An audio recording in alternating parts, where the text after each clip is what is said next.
Bismillahirrahmanirrahim. Assalamualaikum warahmatullahi wabarakatuh. Perkenalkan, nama saya Afifah Ularida dari program studi Gizi Ilmu Kesehatan Masyarakat Universitas Negeri Semarang. Di sini saya akan mempresentasikan tentang Islam kemodern dan keindonesiaan. Tantangan umat beragama pada abad modern. Agama merupakan suatu cara manusia menemukan makna hidup dan dunia menjadi lingkungannya. Tapi, hidup kita dan lingkungan abad modern ini untuk kebanyakan orang, termasuk para pemeluk agama sendiri, semakin sulit diterangkan maknanya. Pada abad modern ini, nilai berganti dengan cepat.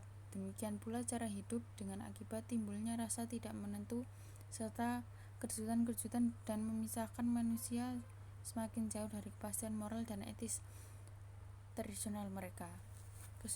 Kesulitan itu terutama ditimbulkan oleh masalah-masalah yang muncul akibat dinamika ilmu pengetahuan dan teknologi.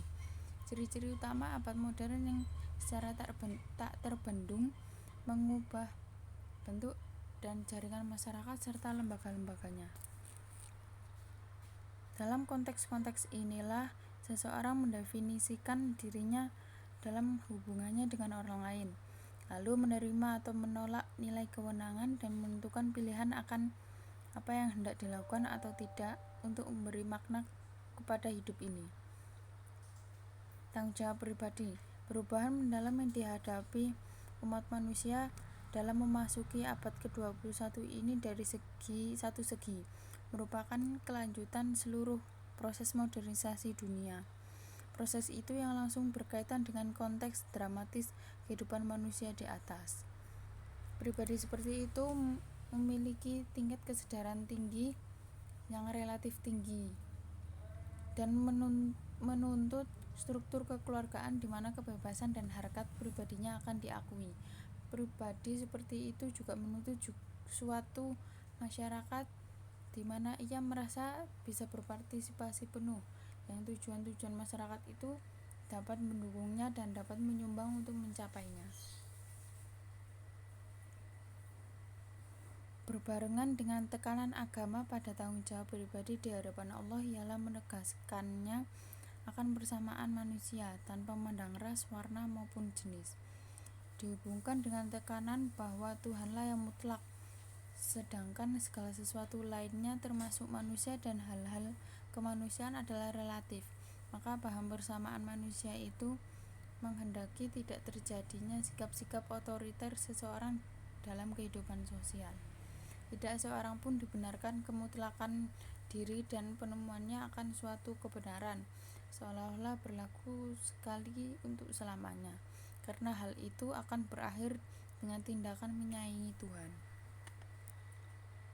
Sebagaimana manusia mempunyai hak dan kewajiban yang pada prinsipnya sama dalam bidang sosial politik, mereka juga mempunyai hak dan kewajiban yang sama di bidang sosial ekonomi. Agama Islam misalnya menunjukkan bahwa dalam masa-masa paling awal pertumbuhannya dalam periode Makkah kehidupan Nabi, sebagaimana tercermin dalam surat pendek Al-Quran, tekanan yang diberikan ialah kepada masalah monoteisme dan keadilan sosial.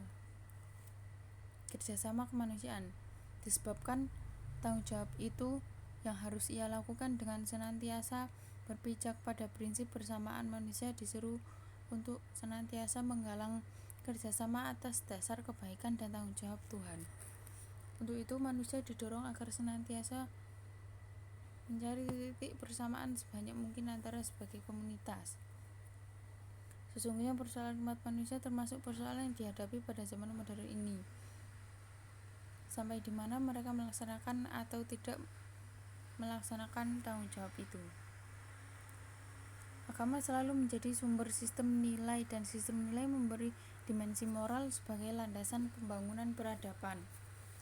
Maka jika suatu agama tidak membangun peradaban, tidak bisa bertahan karena bertabrakan dengan ilmu misalnya. Menurut pendapat saya, dari materi yang saya paparkan, yaitu manusia didorong agar senantiasa mencari titik-titik persamaan sebanyak mungkin antara berbagai komunitasnya Dan sepanjang mengenai Islam, titik persamaan yang terpenting ialah kesadaran ketuhanan dan rasa tanggung jawab di hadapan Tuhan, seperti tetap menjalankan kewajiban kita sebagai khalifah di bumi, yaitu sholat, puasa, dan lain sebagainya. Sekian, terima kasih dari saya. Mohon maaf bila ada kesalahan kata. Nun wal qalami wa ma yasturun. Wassalamualaikum warahmatullahi wabarakatuh.